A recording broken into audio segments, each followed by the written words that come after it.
Hello, everyone, and welcome to Get Booter, a show about two long dead friends trying their best growing up and hopefully getting booter. Rattling chains, rattling chains. I'm Zach Johnson, except the O in Johnson is a little jack-o'-lantern to show you I'm festive. I'm scared. No, fuck.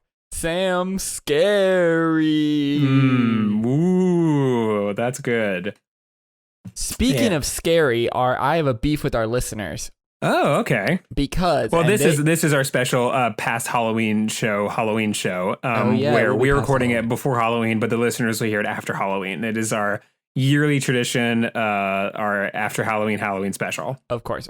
Well, the thing is, last week, even though I have not put that episode out yet, and I'm realizing it now as I say it into the microphone, but it doesn't matter. Last week, I said, hey, send me some nerd podcasts because all I'm listening to is CIA shit, and they did not send any to me. Again, now that I'm saying this sentence out loud, I realize it's because they have not heard the episode yet. Yeah, that's probably it. If they did hear it, then that would have been from Jeff Bezos himself. Oh, or that. Yeah, it would have been from my sweet little robot. I have spent a week listening exclusively to podcasts about Jeffrey Epstein, they have to deal with that fucking energy, and that's their punishment. Even though now I remember that they couldn't have possibly heard that. Mm-hmm. So you're just punishing them for nothing. I'm punishing them with all my Jeffrey Epstein. No, that's not good. Not Jeffrey Epstein energy. That's not good. I don't want to put It's pretty spooky. Pretty spooky. But anyway, that's how I've been, is just exclusively listening to podcasts about Jeffrey Epstein. Well, I have been exclusively watching one Disney Channel original movie, so it is time for a recommendation station.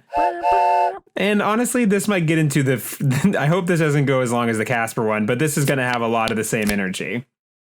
Awesome. So, and I'm just recommending this because I realized that I had watched this 2 weeks previous, and I really wanted to talk about it on the show, but I completely forgot last week. So it's not going to be in time for a Halloween episode, which I guess is the one that's coming out today. So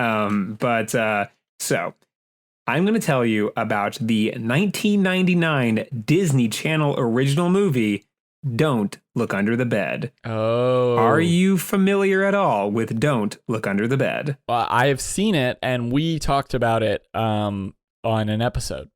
We did? Yeah, it was the one where I watched that Scooby-Doo episode also. Pup named Scooby-Doo. Oh my gosh. Am I about to retread old territory? No, I think we briefly glossed over that the movie exists.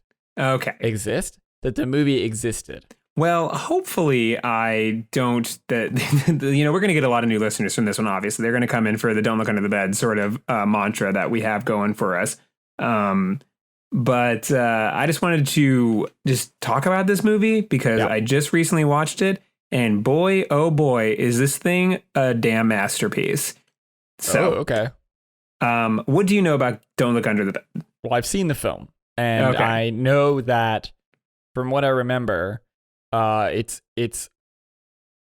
very sad. It's psychically upsetting because the main premise is that the boogeyman. Oh well, don't reveal the end. Okay, well then, well it's psychically upsetting.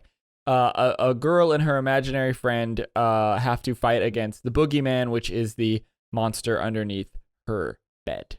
Yes.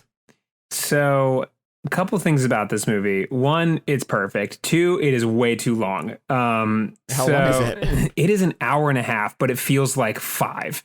Because the movie takes place in this like small, like I think it's Salt Lake City. Because in the background, there is just these sweeping mountain ranges, and it is this teeny tiny mountain town. It looks very similar to High School Musical. Like, I don't know how much you remember that, but if you look off in the distance, there's just like sprawling mountains, and it's like, are we going to talk about this? Like how you guys are just in like, this is the village. Like, where are you guys?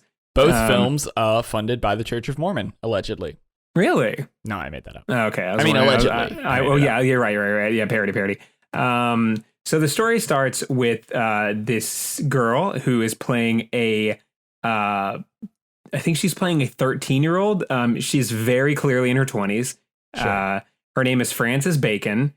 And what? No, it isn't. Yeah, her name is Frances Bacon. Like the famous Frances Bacon. Can I say I got on the Wikipedia to figure out where it's set, and it is billed as a psychological horror film. So I think saying it was psychologically upsetting. You got it exactly right. Is correct.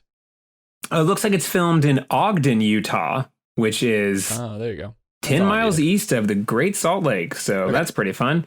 Right. So it's about this Frances Bacon, and I think she's named after Frances Bacon. She has a last name that I can't pronounce, and it's her, and the town she's in starts having some really mysterious pranks. Spooky and you pranks. can tell that this movie originally was supposed to be a horror movie for adults, because the way the pranks are filmed, they're filmed like murders. They're filmed like Jason, Freddy slasher type. Like the camera follows them in very unsettling ways, and it lingers on characters for a long time to make you believe that maybe they did it, even though you know it's the boogeyman. But because you haven't seen the boogeyman yet, it's just like kind of drawing your attention to like other characters in the town in very menacing ways. It's very upsetting. I would say that the film, as it was in its final incarnation, was also a horror movie for adults. Yeah. I am an adult, and I'm just looking at these screenshots, and yes, good. Ooh, this the movie no follows good. Frances, Franny, and her an imaginary friend named Larry Houdini, and most of the movie, and I'd forgotten about this because there's like one part that everyone, when you talk about this movie, everyone remembers as the very psychologically upsetting part. Yes. And most of the movie is just Frances and Larry just screwing around, like just goofing around town. No, it's not her imaginary friend. It is not her imaginary friend. It is later revealed through some very intense and what I would argue not for children content. No. That it is Larry is Frances's it's her brother. It's her brother's imaginary friend. But is her brother older or younger? Her brother is younger. And he stopped believing in Larry too soon because he had leukemia. He had leukemia, and there's this like it's just reference enough to be like, whoa, that's really intense. It is her brother had leukemia, and there's this subplot about how Frances was unable to give her brother bone marrow. Oh my gosh. Sorry, you're recommending this film? Yes, super duper recommending it. I am unrecommending it. So there's because of this GIF that I'm sending you right now. Yeah, I can already know what the GIF is. Yeah, that's you got yep. That's the one. So there is this like really intense subplot, and there's like these very dramatic beats where we find out that Frances blames herself for being too scared to give her brother bone marrow, and how she was relieved that she couldn't be a donor, and how because of that she like ascended to being like she became an adult like at that moment, where through sacrifice or being too afraid or wanting to let go of her childhood because of this very traumatic thing that happened to the family, she let go of her childhood. I see. And her brother also had to let go of his childhood because Franny told him that it was like he had to grow up. And so when Larry finds out that Franny's brother was his imaginary friend, once he makes that connection, he starts getting really aggressive and starts like... he didn't know. Wait, what? He didn't know. Yeah, he didn't know at all because he just thought he was like, wow, like he just didn't know the connection. And when he found out... He's like, this is like, a girl I can see. Wait, what? Okay, so wait. Yeah, he's the little brother's imaginary friend. Yes, but she can see him because she needs him. And the reason why she needs him is because she's being haunted by the boogeyman. And the boogeyman is basically just like doing pranks around town. But... the pranks are all framing Franny. I'm a little confused how Larry did not know who she was. So I think that maybe it's fine. Yeah, there's like a throwaway line where Larry says like, he's like, it's a big town, I didn't know, or something like that, where he is just like, why, though. It's like, why should I have known? Like, I was only hanging around him, because I'm his imaginary friend. I don't know. Whatever. They explain it away. And then it's revealed via the boogie book that they got at the library in a sequence that is way too long.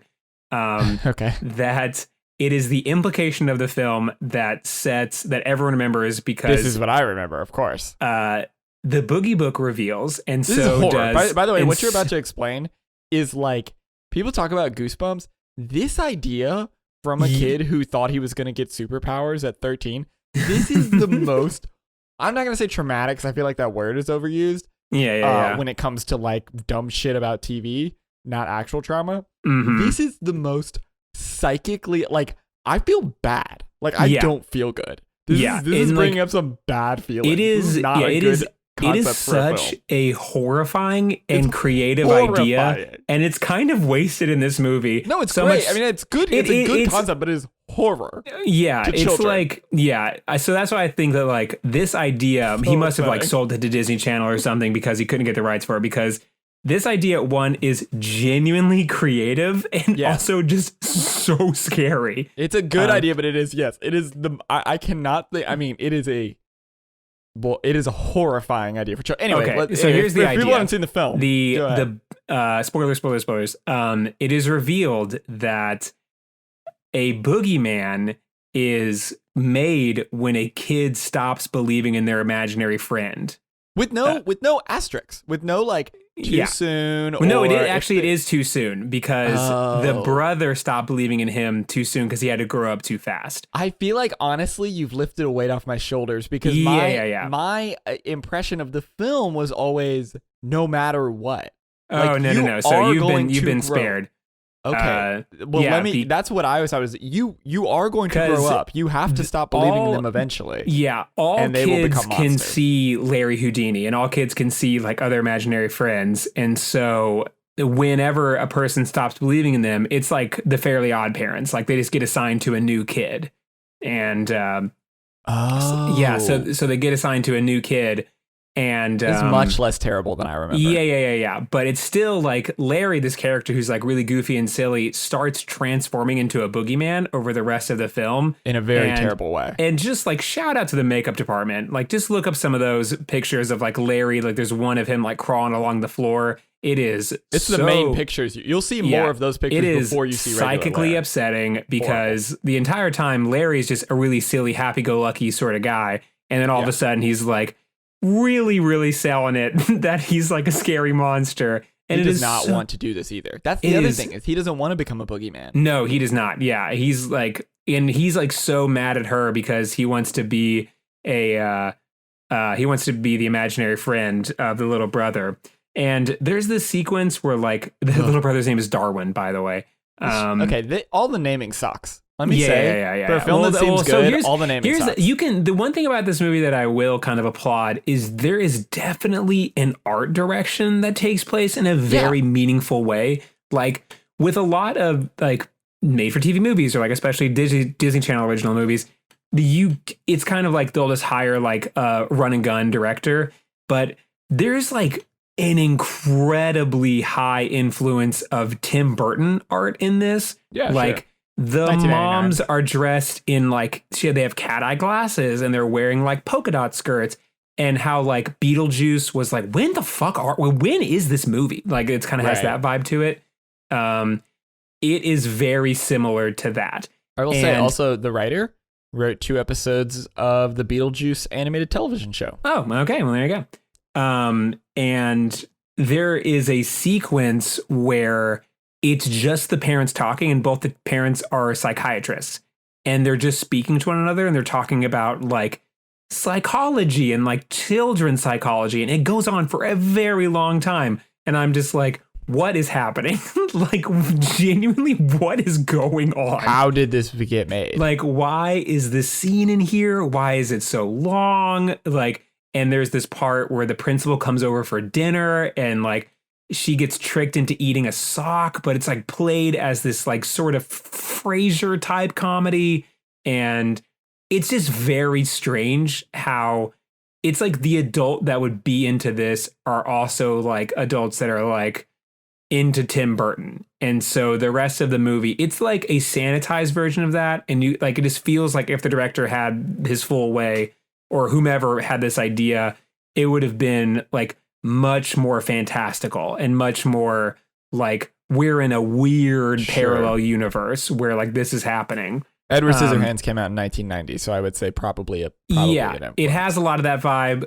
Larry Houdini is constantly changing costumes, and his costumes are like sillier and sillier as the movie goes on. And like you can just very much tell this is like someone who's heavily influenced by Tim Burton, like because it all takes place in like suburban America, and so it has a lot of that sort of flair of there's like so much stuff like that. Anyway, as it goes on, Darwin is attacked by the boogeyman, the actual boogeyman, the one that's causing all the trouble. The gift, And horrid. Franny and Larry Houdini have to go under the bed to get him, and they go into the boogie world. Terrible.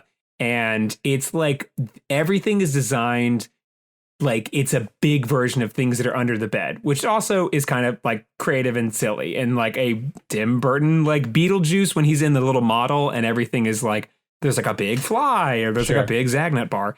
Beetlejuice 1988. Yeah. So everything is like this really big thing.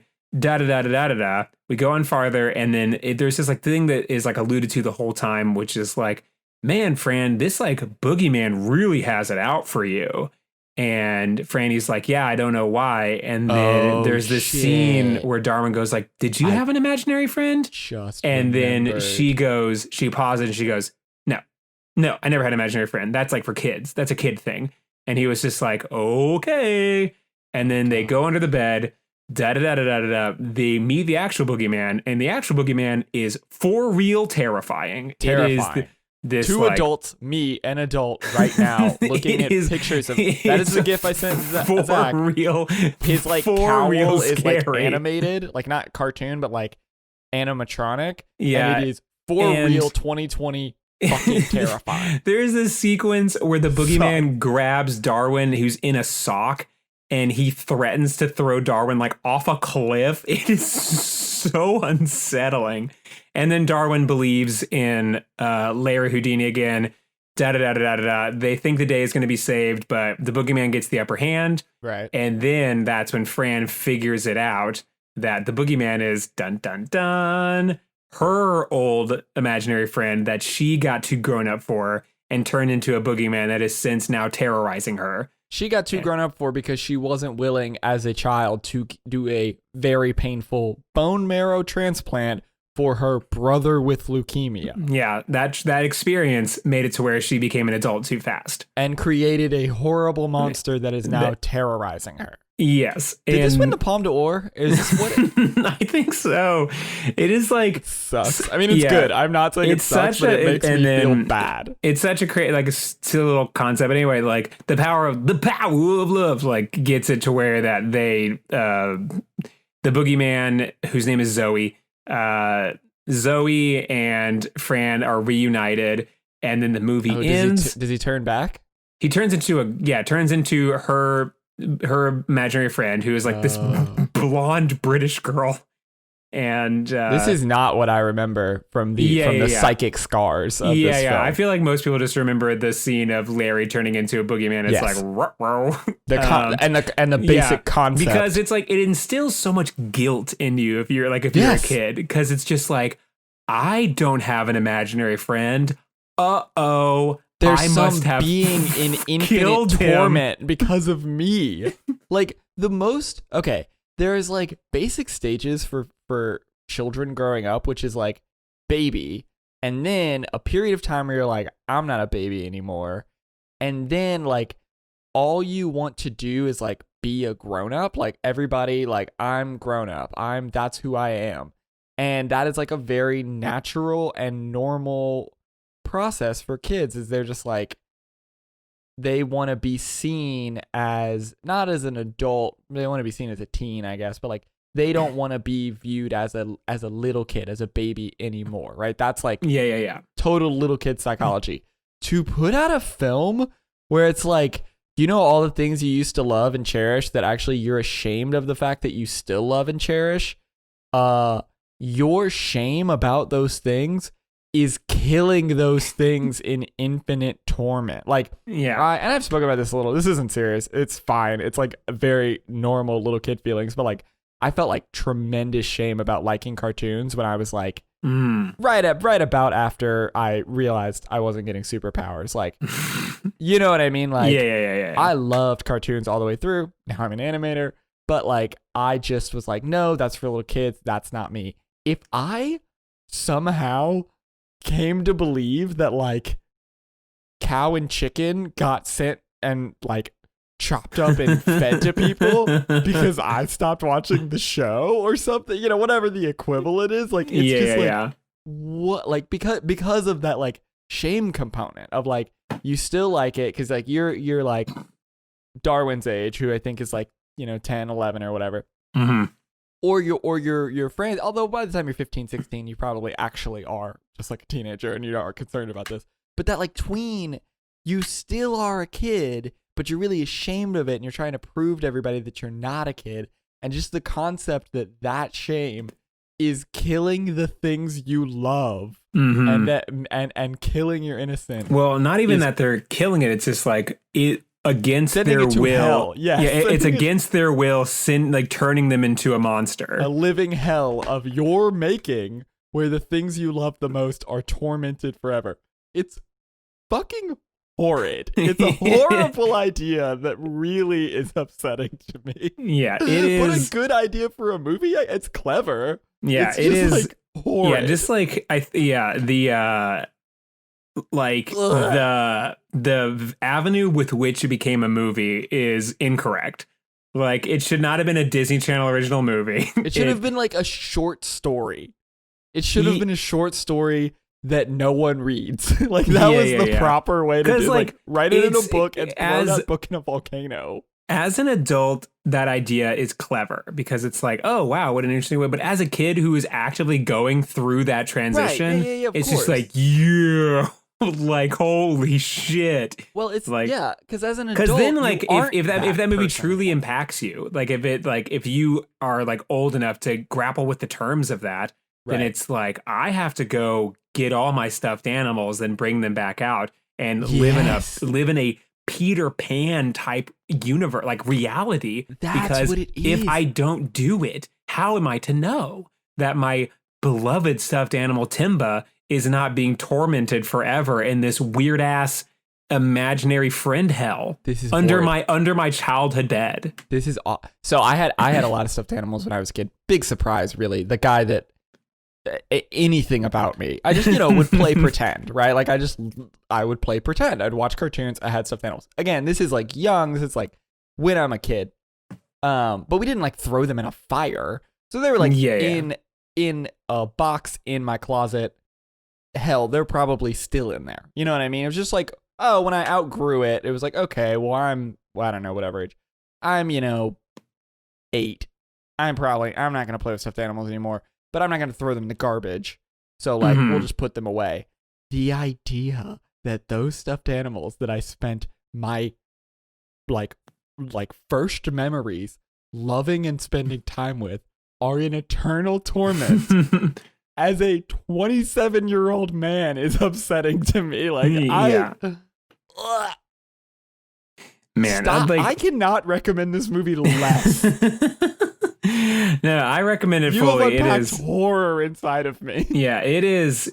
So good. This. No, it's like it's like one of those movies that as I was watching it, I was like poking my girlfriend. I was like, oh man, like it's gonna get lit, and then it's not until the last 30 minutes that all the things that are burning your brain, like most of it's just like them just kind of goofing around with a budget of $28, and they spent the rest of the budget on this very intense psycho thriller that happens under the bed. which looks, Disney Channel original movie in 1999 good. But yeah, that is where all the bad. I mean, it's not poorly made. No. I mean, like, especially for probably what the budget was, because it is $10, right? It is so wild to me that at that time, because that was like coming off the Disney Renaissance, where like Disney Channel, I guess it was like, I don't even know when Disney Channel started out, but just like for some producer to go, yeah, this is good, this thumbs up to this, like this is good. Let's make this. Let's get actors and have them read these lines. And like someone got me. What if it was one of those things where they were like, and then they like were filming, they were reading it as they were filming it, and they're like, well, fuck, we're in it now. We have to do the last 30 minutes. Yeah, it's just like, so oddly intense. And obviously, if you look at the started in 1983, the Disney Channel was. Yeah, if you 1983, 1983, originally called the Disney Channel from 1983 to 1997. Holy and commonly shit, shortened to Disney from 1997 to 2002. Yes. Damn, that's getting it done. That's pretty old. Yeah, it is. It is. Obviously, when it was released, parents were like, "What the hell was that?" like, just like absolutely everyone was just like, "No, sir." No. Thing, though. Yeah, that was so not good. But now let's go to release and reception. Let's see what release and reception says. You go ahead, but I'm just gonna see. But also, well, the thing that I thought was interesting was I found it on Disney Plus after swearing up and down that it was not going to be on Disney Plus, because I was like, there is no chance that Disney, like, they put this in the vault. They put this underneath the proverbial bed. And we're like, go to hell, bye, like, bye forever. Don't look under the bed. You don't exist anymore. Like, you were a mistake. We're too big for you now. But no, it's on Disney Plus, just plain as day. Like, and not promoted. That's for damn sure. Not on the fun, spooktacular movies. You have to search for it, but it is still there. And Disney's just like, yeah, what? Like, we made this. Like, come at us. Come on. We stand by our art. Let me see. There were a number of meetings where we talked about the tone of what Disney wanted to do. Scary, but not too scary. Fucked that one up. That was me. That part was me. Scary, but not too scary. That's the bar we kept trying to find. Here is the important sentence. Wait, there's one more sentence. Everybody thought we had a hit until we started getting derogatory mail after it aired, and then they got a bunch of complaints and they stopped showing it on TV. So it was only on TV for like 1 October. Like there's probably like 6 times you could see this, and we fucking saw it. Yeah, we really did. Yeah, because I think when you watch the movie, it is one of those like scary but not too scary sort of things, in that the first hour and 10 minutes are not scary and meandering and really boring, and the last 20 minutes are psychologically horrifying. And you trust they Disney leave just enough of the implications unexplored that it is just like, well, this is how it happens. And then at the end of the movie, I forgot to mention this, in some weird ass Men in Black type something or other. Sure. Larry Houdini and Zoe, they get like a phone call on their imaginary phones, obviously. They get a phone call from God, and there's a boogeyman a town over. And so they're on their way to like help that person deal with their boogeyman, who's just a town over. And there's like nice. There's this implication of like, this is not a, like, this is everyday shit sort of vibe. Like we stayed out here in these streets fighting boogeymen. Like, there is a lot of kids growing up too fast. And now because of that, we gotta like, there's towns are being terrorized and now by kids boogeymen. These days in their phones. I mean, towns are being terrorized by something adults cannot see. Not only can they not perceive, they cannot see it, they can't perceive it. And they will not believe you. And they will not believe you. And you're going to jail for 30 years because one boogeyman is not with the pranks shit. That boogeyman is a straight murderer, and you're going to jail. I'm going to send you one more picture. This will not be the cover art. But like, and then one day, you're not going to remember the murders. You're just going to assume you did it because you're not going to remember your own imaginary friend. And then they're going to make a Netflix special about you. And then guess what, bitch? You're Stephen Avery. Yep, that's what happened. Except he did probably murder that lady. Maybe. Who's to say? Well... Yeah, so the guy that played the boogeyman, I've looked into him. He looked way too excited to be that guy. Did you see that picture I sent you? Yeah, I just saw the picture. It will not be the cover art. It is psychically upsetting. Yeah, everything. Not good. Yeah, everything about it. Anyway, 10 out of 10, perfect. We'll recommend if you are still looking for Halloween movies. We've talked about this already for 30 minutes, which is 1/3 the length of this movie. Boy, oh boy, you got to get it into your system. And if not that, just look up Don't Look Under the Bed, like finale or whatever. Just make sure it's like the last 20 or so minutes. Boy, oh boy, that is when the movie really starts to sing. -100, never recommend. Boo, boo, boo. Don't watch this movie. I'm sure it's very well made, but fine. Okay. So I got the call. So anyway, that's NBC. Our show. So I got the call from NBC. Oh. And let's do Script Doctor. I don't know. Is anyone a doctor? We're gonna do it. You know what we're doing? We're doing Saving 1984. Saving 1984. I still haven't made intro music. Fuck you guys. You get this show for free. Fuck whatever. You. We have not talked to anybody on Fiverr. No, I need to do that. I'm a busy man. I got a whole shit I gotta do and I gotta deal with. And I'm listening to Epstein podcast. Now you're bringing up this horrid movie from my childhood. I'm not. So it's gonna take me a few days to psychologically prepare from that. That was not good for me. And again, I know that it is sort of a usual on this show that I walk away psychologically destroyed, but like that one's not good. So my friends at NBC, as you know, for the listeners, if you're listening to this out of order, I don't understand how you consume podcasts, but let's just say you are. The guys at NBC have called me and we are fixing the 1983-1984 original series programs.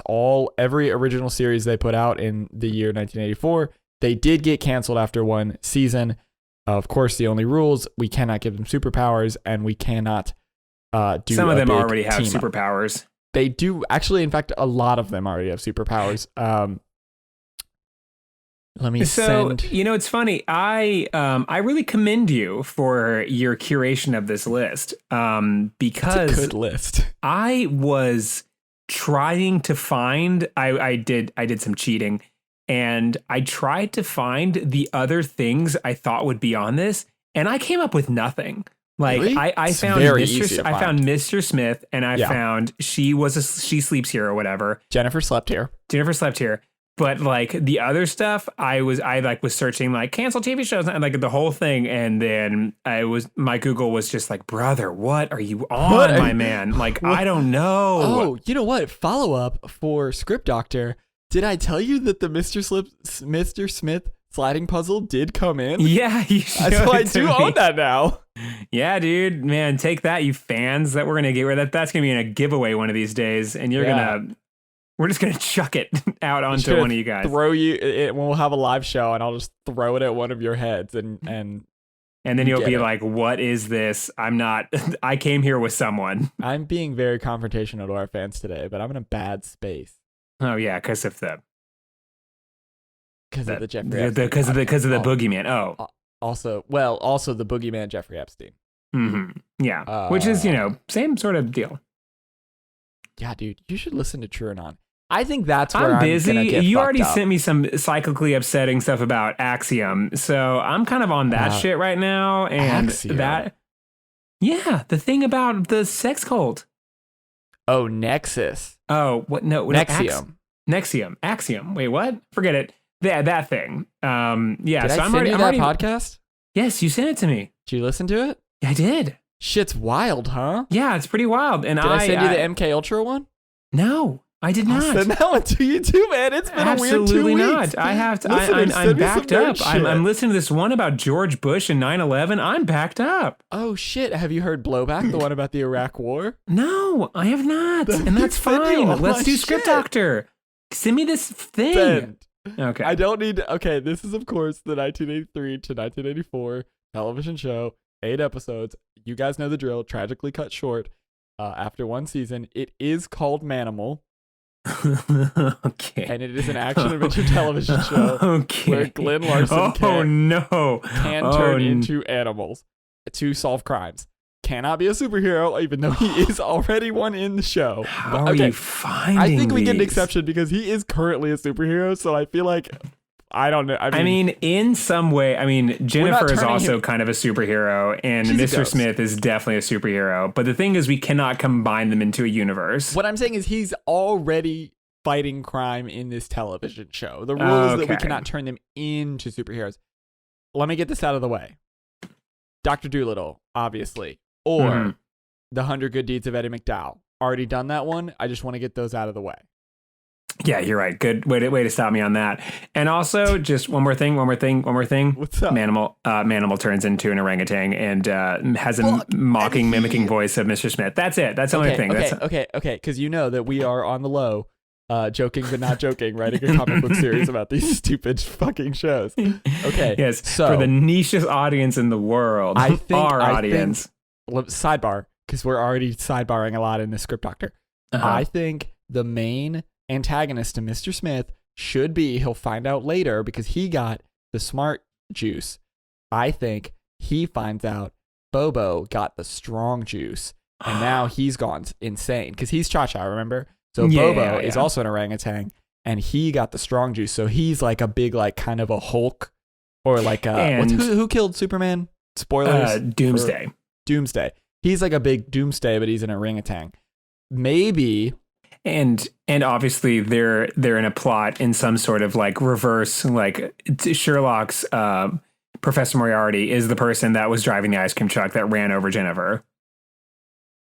What?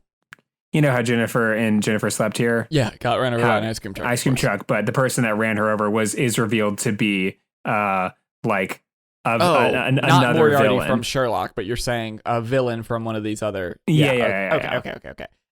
I think if it was a comic book, I don't think she gets run over by an ice cream truck. I'm gonna find a cooler way for her to die.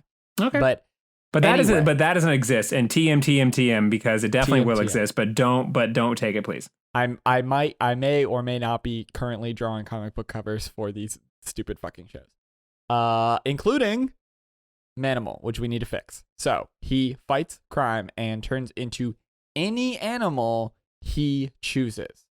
Any animal. He doesn't have to see them. Okay, Animorphs. Also, let's get that out of the way. Probably. You know, there's a rule in Animorphs where if you stay an animal too long in Animorphs, you're that animal forever. Yeah, Tobias turns into a hawk. I've never read Animorphs, but that's horrifying. I've seen the television show. Oh, okay. Well, didn't even know there was a television show. Anyway, back to Script Doctor. Really? Okay. Well, anyway, there was. Or maybe it was a series of movies. I don't know. There was a television show, I believe. I've seen Tobias turn into a hawk and then stay there forever. It was definitely a television show. And it was psychically upsetting. Yeah, but not as much as Don't Look Under the Bed. For every episode except the pilot, actor William Conrad recites the opening narration that tells of Chase's wealthy, present life and his early days in Africa with his missionary father. Okay, so he's also rich. So he's kind of Batman, but he can turn into animals. How does he become a shapeshifter? I really actually didn't read into it because I thought, you know what, this one's gold. No, he's just a shapeshifter. Yeah, I guess he would transfer in such. I would like to. Wait a minute. I would just like to read the opening narration if you'd let me be so kind, so we can set the stage for NBC of like this is the thing that they've created and this is the thing they're asking us to fix. Yes. Dr. Jonathan Chase, a wealthy, young, handsome, a Good man at with a man with the brightest of futures, a man with the darkest of pasts, from Africa's deepest recesses to the rarefied peaks of Tibet, heir to his father's legacy and the world's darkest mysteries. Jonathan Chase, master of secrets that divide man from animal, animal from man, manimal. Bum, bum. Oh, wow. It also sounds like this is just rad and good. Like, he's rich and cool and handsome and young, and also he can turn into animals. I'd like to read a line. So mostly he turns into a it's hawk. like it doesn't matter that he turns in, because like he could, why solve crime? You know, he could just like, why you don't need to do it. Yeah, like you are There are no problems. Oh, yeah. So like you could just easily like you could be Batman, except you're turning into an actual bat. Like, is there some motivation here, or here's the thing. So he mostly turned into a hawk and a Black Panther. Sometimes he turned into other stuff off screen. Here's a line that I need my shooters out there. I need these fans. I need them to go and find something for me. Here's the line. Though once he was shown becoming a snake, I have to know what the 1984 VFX equivalent of this real ass man turning into a snake is. So that does happen. Something very upsetting to me has just happened. Okay. Did you remember about that terrible movie you told me about? No. This so the Glenn A. Larson, who's the creator of Manimal, he briefly reprised Manimal in an episode of another TV show he did called Nightman. So gotta go see Nightman. So Nightman oh gosh. Nightman exists in the Ultraverse, whatever the hell that is. See, they already made a verse, and that was their they beat us to it. Like, before. That's why they said we couldn't do it. Oh my gosh, they already got us to it. So this guy reprised his own thing and put his own whack-ass creation into an already established comic book universe. That is incredible. Nightman allies with Dr. Jonathan Chase, a man who knows how to transform into animals. I like us to say a man who knows how to transform into animals, not a man that has the ability to. Not a man that can. He knows how. He knows how to transform into animals. As if we could know how. But he'll never tell. Okay, he also wrote The Fugitive and $6 Million Man, which is wild. But this is called Nightman. I've seen Night Side and Night Rider, which are two other things that I think he also wrote.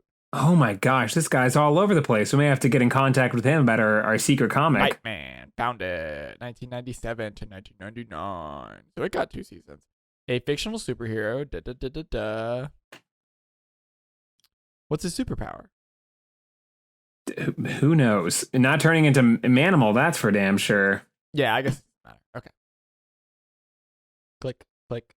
Back to Manimal. Okay. We spun our wheels. So I think we've let the audience know. Yeah. There's Manimal, and he's a handsome young guy, and he can turn into any animal, but for some reason chooses a hawk and a Black Panther over more of the other things, though he has been known to turn into a horse, dolphin, a bear, or a bull. And also, that one time, he turned into a snake. And I must find that clip, and you all must send it to me. That is your mission. And Obviously, we update the VFX. Obviously. Yeah. What if he's an animal that turns into men? That idea sucks. Okay, yeah, let's shelve that one. Let's move on. It's good to get the bad ideas out of the way. That one's stupid. Yeah. Okay. Let's get rid of it. Hey, let's make him poor. Season 2, turns out his accountant fleeced him. Now he's broke. Okay. Just number 1. And I don't think we can make him ugly without something horrid happen, like a witch or something. But I don't want to introduce magic. Obviously, there's magic because he can turn into an animal. But like, I don't want to introduce. Or maybe there's not, because it seems that he's the only person that Okay, so he's wealthy, he's young, and he's handsome. I think the only thing we can really take away from him is wealth. So what if it's kind of a Hannah Montana? Or it's kind of a, God, what are we doing here? What are we doing with this guy? He can turn into animals. Yeah, and so I'm looking at the plot lines for most of the episodes, and none of it really seems like the it animal doesn't. thing is secondary. Yeah, it doesn't matter that he's an animal. Like, and if he's always turning into a hawk or a panther, it's like, yeah, that's great. But like how often in police work are you like having to like, chase some like how many times you have like cars? Yeah. Like cars you don't are faster like than panthers. It's like he needs to be like a super duper special agent that is assigned just ass tasks. A secret man. He needs to be a secret man. Yeah, yes, because honestly, here's the thing.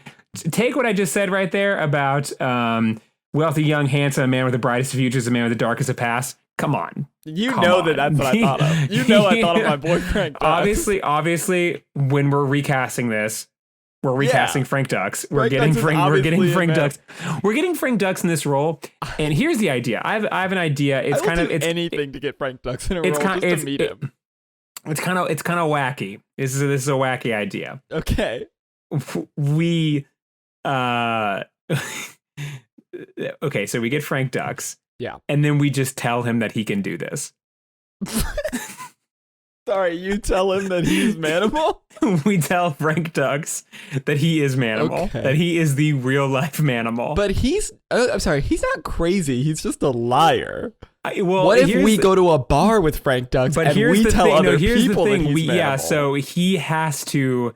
So then he'll start telling people. It's kind of like a wink, not like this series. Okay. It's a reality television show. It's a Truman Show. Yeah, it is less. It's like the series itself is we are telling. It's like a reboot of. It's a reboot of Manimal, but it is a situation where we, through very elaborate schemes, trick Frank Dux into believing that he is Manimal. Are you aware of the Joe Schmo Show? I am not. The Joe Schmo Show is a reality television show with an asterisk next to it because this guy, whose name I think might be Joe, his name is not Joe Schmo, but anyway, there's this one guy, he believes that he is on a reality television show, but every other contestant is an actor.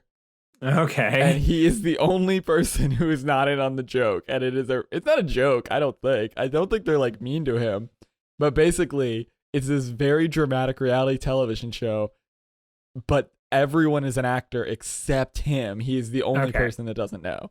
So we do that. We do that Frank Dux and Manimal. With Frank Dux and Manimal. But like put him out in the real world. Like get him into connections with police officers. Get him into like people put him on the case. Put him on the case. Make up cases. Like make up this case here where a horse trainer recognizes her stolen horse in a race and Jonathan helps to try and recover it. Or this classic, while on the beach, Jonathan discovers a squirm shark in the clutches of a skeleton. They begin investigating the local bar where they encounter someone who has been looking for it their whole life. Not like a live skeleton. No. This is not a Betty Boop type. I thought that's what you meant. Skeleton dancing with like playing its own bones like a xylophone. It was not the night the skeletons came to live. That's what you're saying. Yeah, it's not that. It's not spooky, scary skeletons and shivers down your spine. So yeah, I know that's a little out there and probably not what NBC is looking for. That's an idea, though. We got an idea. Joe Schmo. But gosh darn it, do I want Frank Dux to get work? I want him to get work. I want him. Every time he would just be like, "Yeah, I was one of the pigeons that flew by. I was doing and it's like because he could be like, because the thing is the concept of the show is that Frank is a liar boy. I trust him. And if you just have other people like feeding into him and go. Have him like run off, and then we bring in an actual gorilla, and it starts wrecking shit. I think that would give away the game. I think he would know. I think we need to release a lot of like alley cats, and he was like, "I was one of those cats." Like, oh, because if it's too obvious, then he's gonna be like, well, I'm not Manimal. I want him to think that he's got it over on us. Okay. I want him to believe that he is conning us and that he is Manimal. But I think that like with that, like you start out slow like that, but as it progresses, like the more wild things that happen, he is just like, just my luck. Sure. Now, like, High Stakes is an episode when a horse trainer recognizes her stolen horse in a race. Jonathan helps her try to recover it. Do you think Jonathan does become a horse and then she rides Jonathan? Probably, or feels like what's gonna happen. Now, is there another power that Jonathan might have? Can he talk to animals? Can he talk to animals? I don't think so. I think he's just a human man. Yeah. Can he talk as an animal? Probably not. I'm betting. Power sucks. I see why you would only be a bird or a panther, because like you just need to be real strong and fast or fly. That's true. It's like that's one of the that's actually probably the lesson to be learned from Animal. Is like everyone's like, oh, I wish I could turn into animals. And it's like, I can. Well, I know how to turn into animals. I know how to turn into animals. And I'm telling you, man, I'm telling you, it's just like, it's gorilla, it's bird, or it's like a leopard. Like fast That's really cat. it. And it's just like, oh, I would be a crocodile. It's like, for fucking what, guy? You could break someone's leg with your tail. I mean, that's pretty cool. But it's like, yeah, they have to be like up in your business. They have to be like, you have to be like, come over here, fast, dude. Yeah, anyway. I guess so. But I mean, I guess you're right. I think I would always kill a human being. It's only really helping you get away with murder. Yeah, I think I would turn into a hippopotamus because those are naturally really aggressive, and then people just be like, another hippopotamus attack. But again, that's what I'm saying. We could help out our good friend of the pod, Cody Shody, and start just doing some wild boar attacks. Yeah. Because for our listeners, there is a wild boar infestation that is happening in Tennessee and in Texas and in Oklahoma, and it is going to grow to the entire nation. And pretty soon, we will be living in a boar-related apocalypse that we will all have to fight. Well, there is no research, guys. Get woke. You will have to fight in the boar war. And now, what if Manimal turns into a boar and talks them into? Okay, season 2, his powers develop, and now we can talk. So we're dropping the Frank Dux thing. This is. I think that's a good idea. I think we can send more than one idea to these guys. I think that is a good, solid idea. I'm saying, his jutsu gets better, and he's like, "Oh, I've got a new technique, and it's I can talk to these animals now, right?" Mm-hmm. Because or maybe because he's really not using this. Just fucking doing nothing. I don't know why they're all animal related. Yeah, no, I'll tell you what. Like Dr. Jonathan Chase, with a man with the darkest of past, is really not living up to his expectations. Like his expectations are ass. Like he is a man with the brightest of futures, but he's solving petty crimes like in New York City. What are you doing? Yeah, like, and he's also rich. Why don't you just fucking invest in your community? Also,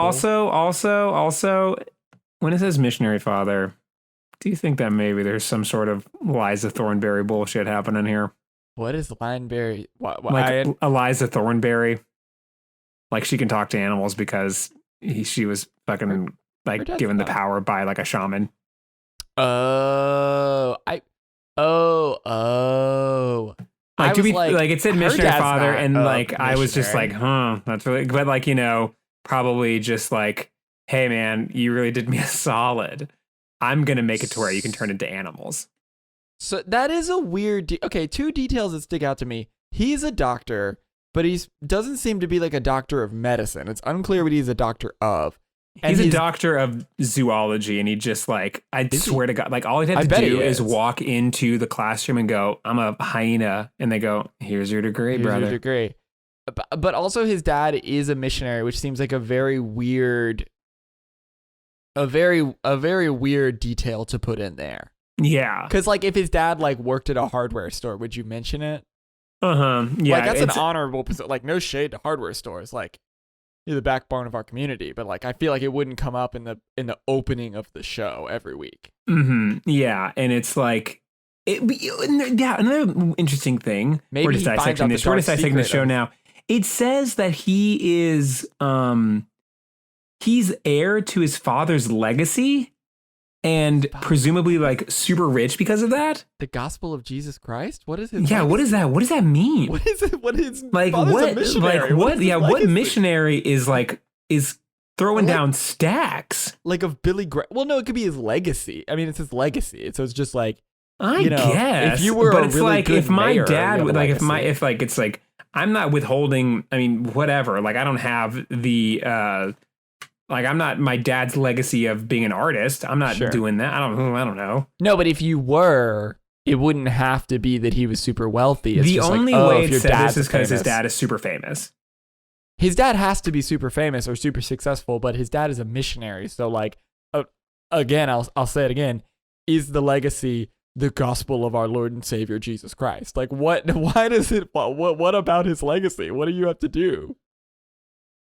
Dude, so wild. This show is perfect. Yeah, this is like shows are every great. single show that you've like sent like me this far is just like a perfect show that was canceled because people back then just didn't get it. They weren't ready. They were not ready. They were not ready for Jennifer Slept Here. They were not ready for Mr. Smith. Dak, I'm so serious about these shows where like I think again I have been fully brain poisoned at this point from Epstein and also MK Ultra podcast. Yeah. And also our program and also MK MK Ultra. And I've been MK Ultra'd by my CIA wife. I have been fully brain poisoned, but honestly, at the end of every one of these segments, I'm like, there's a lot of good bones in this show. Like, there's a lot of little things that I'm like, yeah, what the fuck? Like, season 2, we do this as a joke. I'm sure that's clear to everyone. We don't actually think we can fix these television shows. It's funny because they're bad. I do. Okay, well, thank you. I'm glad you believe in us. What I'm curious about is like, season 2, he learns to talk to animals. Maybe he figures out where his powers are from.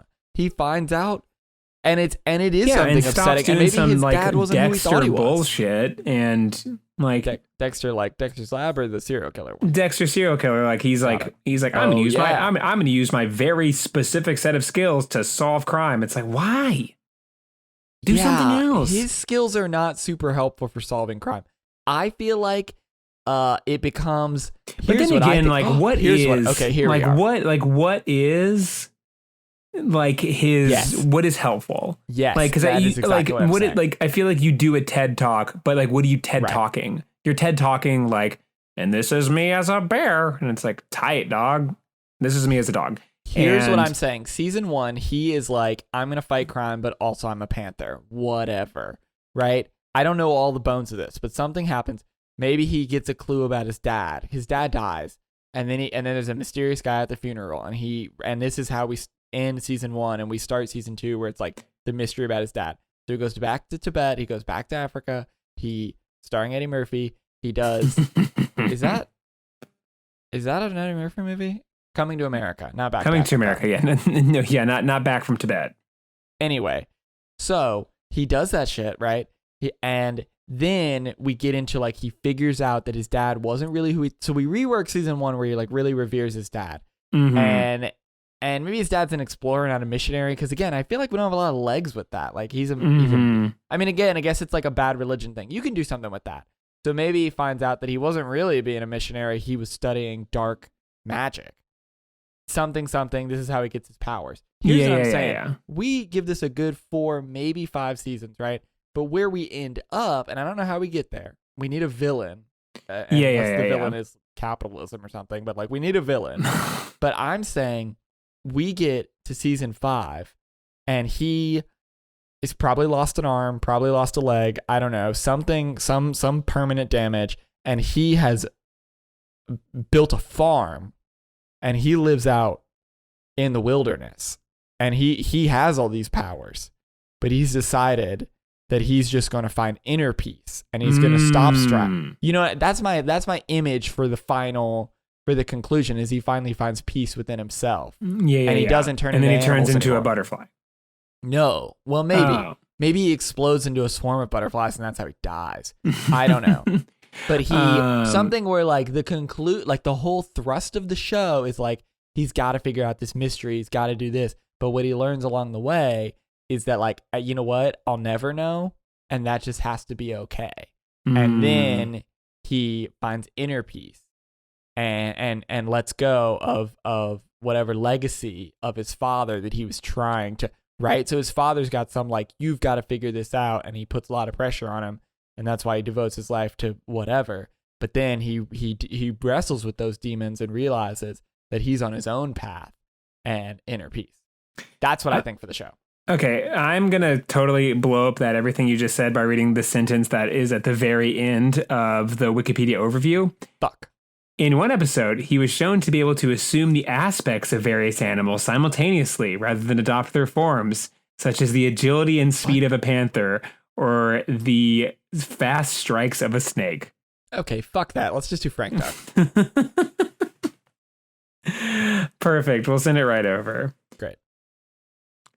Anyway, that's our show. Thank you all so much for listening to Get Better, or thank you all so much for listening to Get Booter. We're still spooky. You can find us at get_better_podcast. That's get_better_podcast on Instagram. You can also reach us at meetthefockers2, fockedup@gmail.com. And at meetthefockers2, you can send us your requests for those tile puzzles or give recommendations to Sam for podcasts that might be better for his mental health. Once again, that is meetthefockers2, fockedup@gmail.com. And that's all we have. So see you guys next week. All right. See you. Bye forever.